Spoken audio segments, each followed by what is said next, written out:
So, what if the secret to conquering the solar system wasn't about building a bigger rocket, but about using a totally different kind of fire? Today, we're going to get into the tech that could basically turn Mars into our next-door neighbor. This is the explainer on the nuclear propulsion revolution. For, gosh, more than half a century, we've been dreaming about putting boots on the red planet. And we usually think the biggest hurdle is, just building a rocket with enough oomph. But it turns out that's not really the core of the problem. The real killer, the one thing that's holding us back more than anything else, is just time. The long, dangerous, and incredibly draining journey itself. Right now, with the rockets we've got, you're looking at a 9-month trip. One way. Just think about that.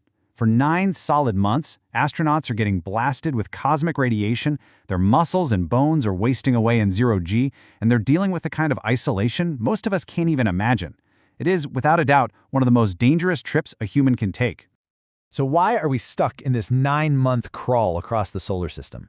Well, for about 70 years, we've been chained to chemical rockets. I mean, they're amazing. They got us to the moon. But for routine trips to other planets, they're just too slow, too inefficient.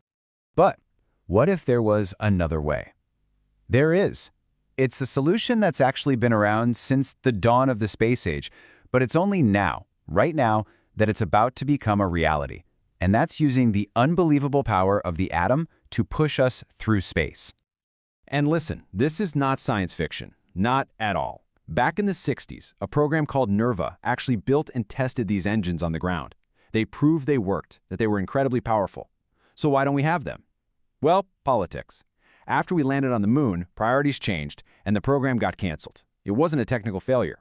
And now, a new program called DRACO is picking up right where NERVA left off, with a goal to test one of these engines in space by 2027. Okay, so how do you actually use a nuclear reactor to push a spaceship? Well, it turns out there are really 2 main ways to do it. 2 completely different approaches to crushing the vast distances of space. But before we get into those, we need to wrap our heads around one super important concept, specific impulse, or ISP. The simplest way to think about it, it's the miles per gallon for a rocket engine. That's it. The higher the ISP, the more efficient it is, and the more bang you get for your buck from every drop of fuel. And this chart, this shows you why this is such a massive deal. Your standard chemical rocket, the best we've got, maxes out at an ISP of about 450. A nuclear thermal engine, or NTP, instantly doubles that to 900. And then you've got nuclear electric, NEP, which is it's in a whole other universe. We're talking 3,000, maybe even higher. This isn't just a little step up. It's a complete game changer. So let's break down the two. Nuclear thermal, NTP, is all about brute force. You use a reactor to get hydrogen gas screaming hot, and then you blast it out a nozzle. High thrust, high speed. Great for getting people somewhere fast. Nuclear electric, NEP, is the opposite. It's all about extreme efficiency. The reactor just generates a ton of electricity, which then powers super efficient ion engines. It's a very low thrust, slow and steady wins the race kind of approach. And honestly, this quote just nails it. NTP is the sprinter. Its job is to get the crew to Mars as fast as humanly possible, minimizing their time in deep space. NEP, on the other hand, is the marathon runner. It's the one that'll patiently and efficiently haul all the heavy cargo, the habitats, the rovers, everything you need for a long-term stay. So what does all this speed actually mean for the astronauts on board? Well, look at these numbers. That one-way trip to Mars, it drops from 9 months down to as little as 45 days. A round-trip mission that would take almost 3 years gets cut nearly in half to around 500 days. This isn't just about getting there faster, it's about saving lives by drastically cutting down their exposure to radiation. Of course, I know what you're probably thinking. The moment anyone says the word nuclear, alarm bells start to go off. And that's a conversation we absolutely have to have. Let's talk about safety. It's the question, right? The elephant in the room. What if something goes wrong on the launch pad? Isn't this just incredibly risky? Well, modern designs have safety baked in from the very start. First, the reactor isn't even turned on during launch. It stays cold and is only activated once the spacecraft is in a safe, stable orbit far, far away from Earth. Second, the fuel it uses is a special low-enriched type that is not weapons-grade, which dramatically reduces the risk. And finally, the whole thing is designed to fail safely.